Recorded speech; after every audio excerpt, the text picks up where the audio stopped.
السلام عليكم ورحمة الله وبركاته. عاملين ايه يا حبايبي؟ اخباركم ايه؟ كنت بصوا بقطع كده.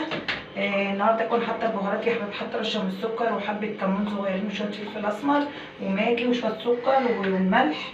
ماشي. السلام عليكم ورحمة الله وبركاته. عاملين ايه يا حبايبي؟ اخباركم ايه؟ وحشني جدا جدا. معلش حبايبي كده والله يا حبايبي، حسابي تعبانه كده، مش عارفه انا اصلا تعبانه النهارده. اعصابي كده تعبانه، مش عارفه بقى من الضغط النفسي في حاجه كده مش عارفه. فجبت كده وراك. دول عادين ال2 كيلو والله العظيم يا حبايبي، بس الورك كبير. قطعوا كام؟ 120 جنيه والله. بس يا رحيم يا بابا. فكمان توتر العيال كمان تعبني، فانا عندي العيال دول توترهم زياده زياده زياده يعني، فتعبني والله. وما اخدش كفايتي في النوم كمان. في طماطم في الفريك وجرجير ورز على النار. ماشي. هبقى الكلام ده انا عامله ني في ني ولا ضربه طماطم وتبقى حلوه.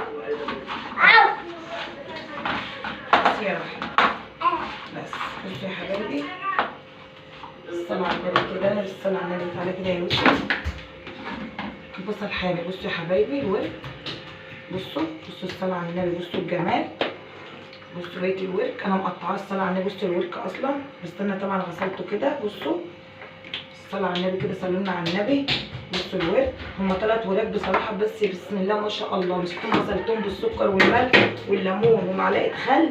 ماشي. ارجع لكم وانا مقلبه. بصوا انا هتبل كله على بعضه كده مع بصوا اهو التوابل كده، عشان فيها طبعا بهارات ايه اهو صغيره وحبه زيت اهو. طلع ده عشان طبعا انا هرص على الحاجات عشان ما تبقاش بس دلع اهو يا حبايبي. صلينا على النبي كده زي ما انتم شايفين. هعمل كده كل حته مع الورك بتاعها اهو. فين يا يوسف؟ نعملها كده. لا كده بقيه الورك كده. رحيم اصلا بقى انا جايبه الورك عشان رحيم بيحب يعني مبقاش ياكل، فكل ورك اهو. بس يا رحمه توابل ثواني. انزل بحبه الميه.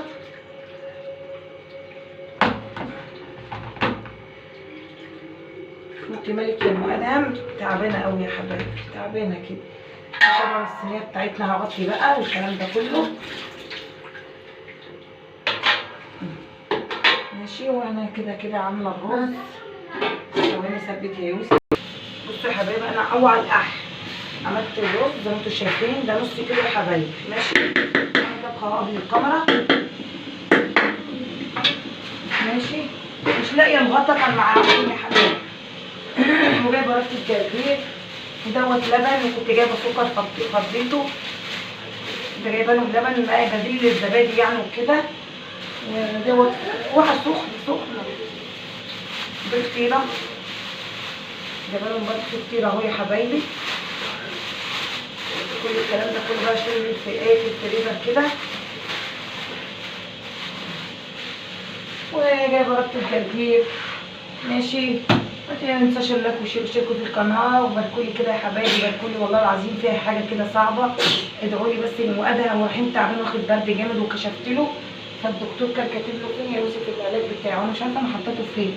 كاتب له على ورقه تحليل. رحيم عايز يحلل علشان خاطر عنده نسبه انيميا، بس مش عارفه ليش ما بياكلش بيض.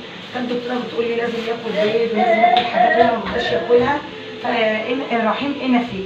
فانا قلت ابطل الزبادي، قلت اشربه لبن.